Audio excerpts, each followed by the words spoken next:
महाराष्ट्राचे लाडके नेते अजितदादा पवार अनंतात विलीन झाले। काल घडलेल्या घटनेनं संपूर्ण महाराष्ट्र त्याचा तीव्र प्रसाद पडत असताना मात्र हळहळ व्यक्त केली जात होते। पण ज्या घटनास्थळावरून आल्यानंतर आमच्या निदर्शनास आलेली बाब होती। काही मीडिया सांगतो की या ठिकाणी धुकं होतं, पण आम्ही पाहतोय की इथं धुकं कुठल्याही प्रकारचं धुकं नव्हतं। आम्ही इथल्या अनेक स्थानिक लोकांशी संवाद साधला, स्थानिक लोकांशी आम्ही भेटलो, त्यांच्याशी खऱ्या अर्थाने इथल्या प्रत्यक्षदर्शी लोकांशी आम्ही भेटलो। त्यावेळी त्यांनी सांगितलं की धुकं नव्हतं।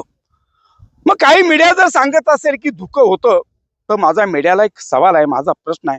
पत्रकार हा लोकशाहीचा चौथा आधारस्तंभ आहे, तर पत्रकारांनी कुठल्याही राजकारण्यांच्या दावणीला न बांधता जे समाजाला अपेक्षित आहे, लोकांना जे अपेक्षित आहे, लेखणीच्या धारदार शस्त्रांना अनेकांना नेस्तृत्व करणारे आपण पत्रकार आहोत, पण जे समाजाला अपेक्षित आहे, जे दादाने काम केलेले अपेक्षित असेल, तर धुकं म्हणून कोणी सांगू नका, ही माझी कळकळीची विनंती आहे। नवकेसर वृत्तपत्र आणि नवकेसर वृत्तवाहिनीच्या माध्यमातून आपण ज्यावेळी ज्या ठिकाणी घटना घडली त्या ठिकाणी आल्यानंतर आम्हाला वास्तवतेचं भयान रूप आम्हाला जे समजलं, ती तिथली वस्तुस्थिती खऱ्या अर्थानं नक्की काय घडलं, खऱ्या अर्थानं विमानाचा आपल्याला बॉक्स भेटलेला आहे, त्याच्यानंतर सर्व आपल्याला माहिती होणार आहे। तरी देखील मात्र तर्क वितर्क काढणाऱ्या लोकांनी आणि धुकं दाखवणाऱ्या मीडियानी याची दक्षता घेणं गरजेचं आहे।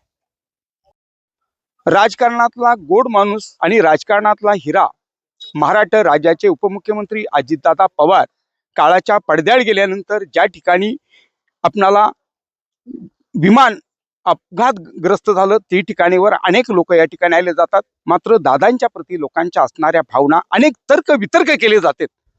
पण मात्र इथल्या स्थानिक लोकांच्या मनातल्या काय भावना आहेत, बंधू, काय आपल्याला वाटतं?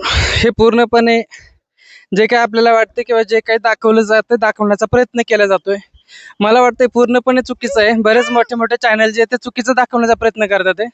त्यांनी असं सांगितलं जातंय की विजिबिलिटी कमी होती, धुकं कमी होतं, पण आम्ही इथलेच आहोत, नेहमी इथनं येणं जाणं असतं।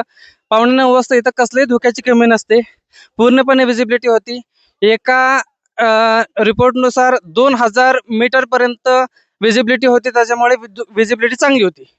मग हे जो जाणून बुजून दुसरी मीडिया लपवण्याचा प्रयत्न करते का, हा एक प्रश्न निर्माण होतो। सीसीटीव्ही मध्ये पाहिलं गेलं, विमान पूर्णपणे सरळ येत होतं आणि अचानक स्पॉटवरती आल्याच्या नंतर विमानाचा बॅलन्स पूर्णपणे ढासळला, पूर्णपणे विमान कोलमडलं। मग हे कसं झालं? धुकं तर नव्हतं, दिसायला व्यवस्थित होतं, मग हे जाणून बुजून केल्यासारखं आहे का? विमानामध्ये काही फॉल्ट होतं का, हे बघितलं पाहिजे ना। तुम्ही डायरेक्ट असं म्हणू शकत नाही की विजिबिलिटी कमी असल्यामुळे त्याला उतरवता आलं नाही, लँडिंग करता आलं नाही। अगोदर सुप्याची एक मुलगीने सांगितलं, सुप्यामधून एक माहिती अशी भेटली आहे, सुप्यावरून ज्यावेळेस विमान सुप्याच्या साईडने येत होतं, तिथं विमान कोलमडत होता, आवाज वेगळाच येत होता, त्याच्यामुळे असं शक्यता आहे की तिथंच विमानामध्ये काहीतरी खराबी आली होती, ते विमान इथपर्यंत आलं होतं। विमान पूर्णपणे आलं नव्हतं आणि विमान रनवेला टचही झालं नव्हतं। आपण सीसीटीव्ही मध्ये बघू शकतो की पूर्णपणे विमान डायरेक्ट खाली गेलेलं आहे आणि वरच्या वरच विमानाने कोलमडी घेतलेली आहे। याचाच अर्थ असा होतो की विमान अगोदरच कदाचित फॉल्टी झालेलं असावं, इनबॅलन्स झालेलं असावं। त्याच्यामुळं हा पूर्णपणे चौकशी करावी आणि जे काही दादांबरोबर जे झाले, दादा आमचे बारामतीचा प्राण होता, बारामतीचा श्वास होता, बारामतीचा सर्वस्व होतं। दादा गेल्यामुळे बारामती पूर्ण पोरकी झाली आहे। कदाचित लोकांमध्ये मतभेद असतील, मतांतर असतील वेगवेगळ्या गोष्टींवरून, पण दादा सर्वांचा आत्मा होता, बारामतीचा आत्मा होता। त्याच्यामुळे दादांबद्दल हे जे काही लपवण्याचा प्रयत्न केला जातोय, हे कुठेतरी उघड झालं पाहिजे आणि निपक्षपणे चौकशी करावी, असं आमचं सर्वांचं मत आहे।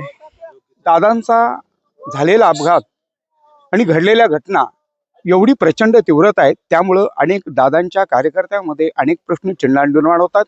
कारण एकीकडे आपण बघतोय की ज्या पद्धतीनं जो अपघात घडलेला आहे आणि त्या अपघाताच्या ठिकाणावरून आपण हे जरी दृश्य घेतलं, तर मात्र कार्यकर्त्यांच्या भावप्रतिमध्ये असणाऱ्या भावना होत्या, वेदना होत्या, पण ह्याची निपक्ष चौकशी होणं गरजेचं आहे। कारण ह्या सगळ्यांचे लाडके असणारे, आपल्या सर्वांचे असणारे दादा आपणाला सोडून आज अनंतात विलीन झालेला आहे। त्यामुळं आज महाराष्ट्र निशब्द कुठेतरी झाल्यासारखा वाटतं।